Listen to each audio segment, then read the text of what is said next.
Salut, je m'appelle Anne-Sophie. J'ai 25 ans durant ce mois de novembre. J'étudie la psychologie clinique en Belgique et bienvenue dans Domaine Burnout.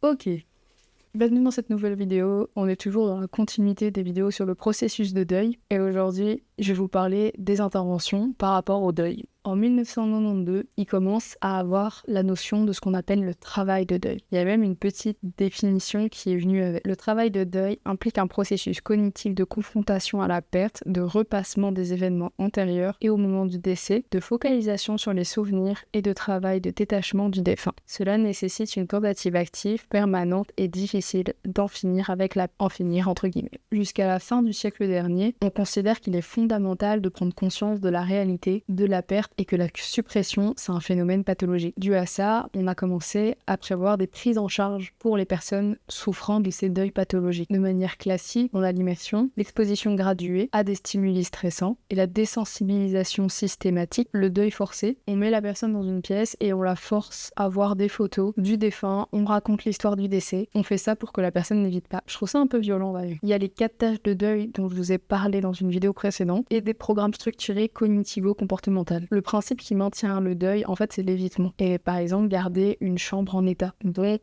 notre but, c'est d'amener la personne à arrêter cet évitement. Le principe de base, confronter les évitements, restructurer les cognitions maladaptatives, mais plutôt ça, en fait, c'est au thérapeute de s'adapter à la personne. On est dans une approche de rendre plus flexible si on utilise les attitudes thérapeutiques et qu'on n'impose pas notre cadre. Il faut bannir et éviter les il faut. Mais comme je vous ai dit dans la première vidéo, et si vous l'avez pas vu, c'est une approche qui est très Rogers. Dans le sens où Rogers, il fait partie du courant humaniste et c'est un courant qui est, j'appelle ça le courant humaniste, mais c'est le courant centré sur la personne. Donc c'est un courant qui prend très fort l'humain en compte et ses différences. En fonction du courant du psy, que le psy pratique, il y a des psys qui sont très tournés vers la psychanalyse, vers la TCC, vers le systémique, enfin voilà. Il y a 4 courants différents. À l'heure actuelle, on essaye de former les gens, en tout cas moi là où je suis, c'est une approche très intégrative, mais la façon dont eux parlent là, c'est le deuil vu d'une manière très centrée sur la personne et sur sa propre expérience. Bien sûr, quand on regarde dans les autres courants, il y a d'autres moyens de voir le deuil. Donc, ce que je vous dis là, c'est pas forcément tous les psychologues qui vont le suivre, ou thérapeutes, ou psychiatres. Chacun a sa méthode et passer au client, on va dire, parce qu'on appelle ça un client dans ce courant-là et pas un patient. C'est à cette personne-là de trouver ce qui lui convient parce que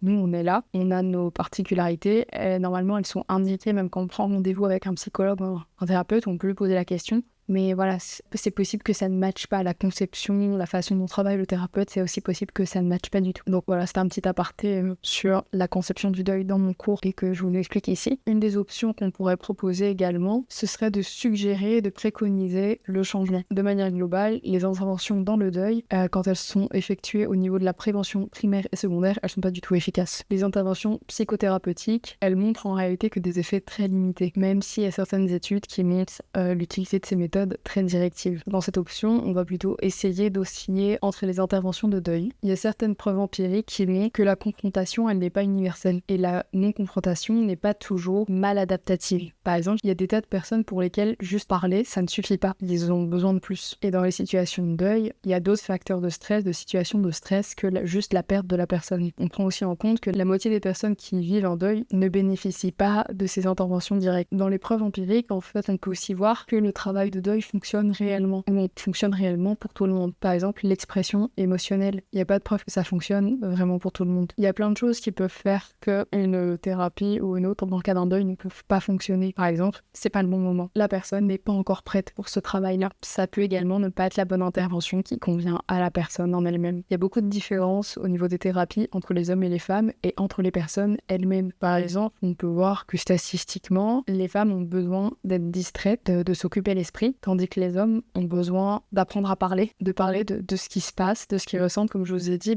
il y a une tendance qu'on a pu observer que chez les hommes, ils ont une tendance au deuil absent ou retard. Enfin, du coup, nous, on les aide à parler, à s'exprimer sur le sujet. Et les femmes, on les aide à trouver des techniques d'adaptation pour qu'elles puissent s'occuper l'esprit, pour ne pas qu'elles revivent tout le temps le deuil. Et il y a aussi la quantité des interventions. On ne peut pas juste bombarder la personne d'intervention, de dire « Allez, tu vas faire ça, ça, ça, ça, ça ». Voilà. On peut lui proposer tout ce qu'il y a ça et voir vers ce quoi elle se dirige, qu'elle teste, qu'elle voit si ça lui convient ou pas. Si elle n'en a aucune idée, le plus important souvent c'est de tester et de voir avec elle est-ce que ça fonctionne, est-ce que ça va pas, est-ce qu'on change ou pas. Lui laisser le choix de ce qu'elle veut essayer. Pour ça, moi je pense que lui proposer un panel d'options, c'est une assez bonne méthode, plutôt que de lui proposer une à la fois, parce que ça reste du coup nous qui imposons quelque chose, même si peut-être on pense pas à plusieurs options aller d'un seul coup. Pour moi personnellement, je trouve que c'est une bonne option de proposer un panel et de voir avec la personne vers ce quoi elle s'est dirigée naturellement. Et ce qu'il faut surtout, du coup, ça suit un peu mon raisonnement, c'est de la flexibilité d'intervention. Et ça veut dire qu'il faut adapter les interventions et la durée, le temps de l'intervention, le rythme de l'intervention à la personne qui est endeuillée. En particulier, de se centrer sur les processus qui sous-entendent les difficultés en incluant l'ambivalence au changement en fonction du moment, du rythme auquel ils en ont besoin. Donc tout ce que je vous ai dit là avant,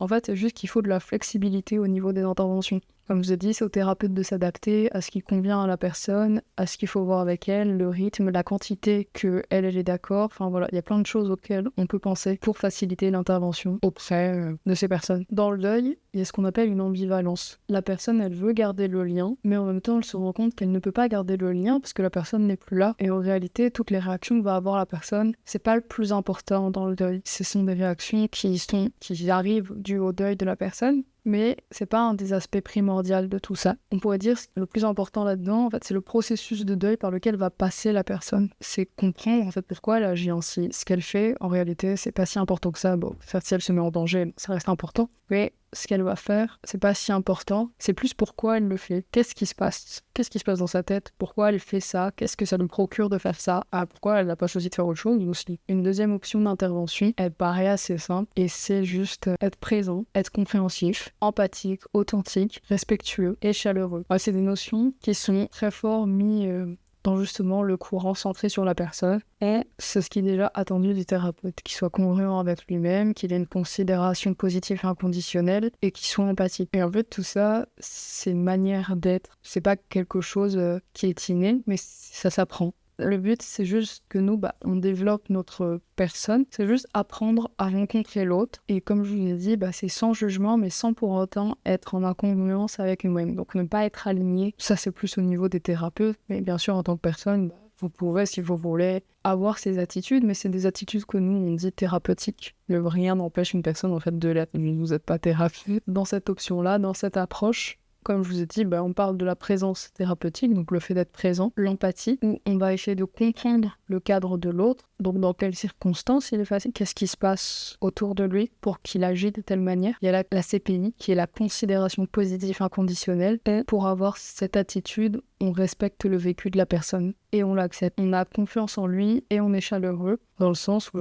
tout ça, c'est juste pour dire on va accepter l'autre dans son entièreté. Et ça veut pas pour autant dire être d'accord avec ce qu'il fait, mais c'est juste accepter ce qu'il est, ce qu'il fait, l'accepter comme la personne est, sans lui demander de faire un quelconque changement. L'authenticité de l'intervenant, donc de la personne qui prend en charge la personne endeuillée, être qui on est. Et pour être authentique, il faut avoir conscience de ses propres expériences. Et c'est de là qu'on choisit de faire ce qu'on appelle de la transparence ou non. Être transparent, c'est littéralement être transparent sur les expériences qu'on a vécues. Mais au niveau des thérapeutes, souvent, si on décide d'être transparent, il y a un but derrière. En tout cas, je parle d'un thérapeute sur le papier. Un thérapeute ne va pas raconter sa vie pour le plaisir, normalement. S'il donne un exemple de sa vie personnelle, ce n'est qu'un but thérapeutique pour la personne, pour que ça lui serve à quelque chose. Voilà, mais ça, c'est libre à la personne d'être transparent ou non, mais ça fait partie de l'authenticité. Et le dernier point, en fait, c'est ce qu'on appelle la flexibilité, où le thérapeute va pouvoir changer sa manière d'agir ou non en fonction du feedback de la personne qui est en face de lui. Si le patient, le client, lui dit qu'il n'a pas aimé la façon de faire du thérapeute, le thérapeute est censé savoir se remettre en question et changer sa manière d'être et comprendre ce qui n'a pas été dans l'échange qu'ils ont eu juste avant. Comme ça, le thérapeute peut s'adapter à nouveau aux besoins du client et à ce que le client est. Et dans le deuil, en fait, c'est encore plus pertinent parce que la personne endeuillée, elle a perdu une relation d'attachement. Et quand elle est prise en charge par un soignant, une relation d'aide se met en place petit à petit. Si le thérapeute, le soignant est consistant, fiable et émotionnellement disponible pour le client, perçoit tout ça, parce que tant que le client ne le perçoit pas, c'est pas parce qu'on pense l'être qu'on l'est réellement. Il faut que c'est le client en fait qui va dire réellement si le thérapeute, quand je dis client, le patient, donc client-patient, c'est seulement lui qui peut dire si le thérapeute est toutes ces choses-là. Et donc s'il le perçoit, en fait, fait, cette relation, elle devient comme une espèce de safe place pour la personne. Donc, une zone où il peut être en paix, un havre de paix si vous voulez.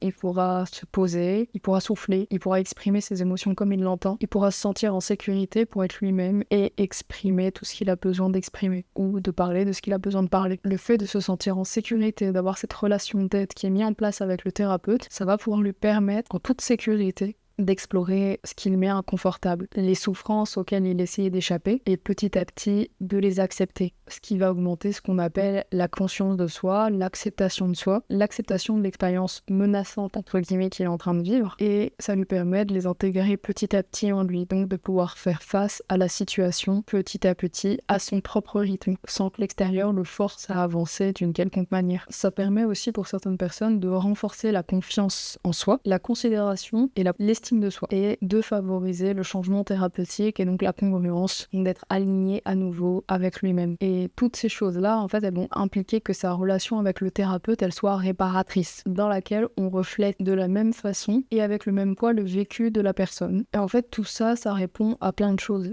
Comme par exemple, ce genre de relation thérapeutique avec un psy, enfin un psy-thérapeute soignant, ça va pouvoir répondre aux besoins universels de considération positive venant des autres et qui va permettre un développement de la considération positive, mais envers soi-même. Donc, s'accepter réellement qui on est et pas pour qui on devrait être. Et ça permet surtout à la personne de pouvoir s'auto-actualiser, de pouvoir à son rythme, comme je vous ai dit, faire face à tous ces événements et devenir la personne qu'elle est occupée de devenir depuis qu'elle a vécu cet événement. Et bien sûr, ça en fait va être possible. Ça va être possible seulement si le thérapeute, lui, a pu faire ce qu'on appelle les 3 attitudes thérapeutiques. Donc comme je vous ai dit, l'empathie, la CPI, donc la considération positive inconditionnelle et l'authenticité. Si le thérapeute a fait ces 3 attitudes thérapeutiques, bon comme je vous l'ai dit, il n'y en a pas que 3, on a cité plus que ça, mais en fait certains sont dans les autres, par exemple dans l'authenticité, on a le respect et le reste, mais juste il faut que le thérapeute ait ces 3 attitudes-là envers la personne et qu'elle le perçoive. Je me répète peut-être beaucoup, mais comme ça vous êtes sûr d'avoir capté, et qu'elle le perçoive parce que ça fonctionne réellement, que la relation a réellement été thérapeutique, ou en tout cas d'un point de vue des courants centrés sur la personne. Et elles sont pas dépendantes les unes des autres, justement, ces attitudes, elles sont interdépendantes, c'est comme si elles étaient imbriquées les unes dans les autres, en un sens, mais elles peuvent très bien être séparées. Donc c'est pour ça que, comme je vous ai dit plus tôt, le courant centré sur la personne, en cas de deuil, c'est un courant que je trouve qui est très encouragé, qui est même très correct, parce que ça va permettre justement de s'adapter à la personne, parce que si on part du principe que chaque personne est différente, que chaque deuil est différent, que la façon de vivre le deuil est différente, on va pas pouvoir avoir un manuel pour dire ok, la personne est en deuil, il faut faire ça.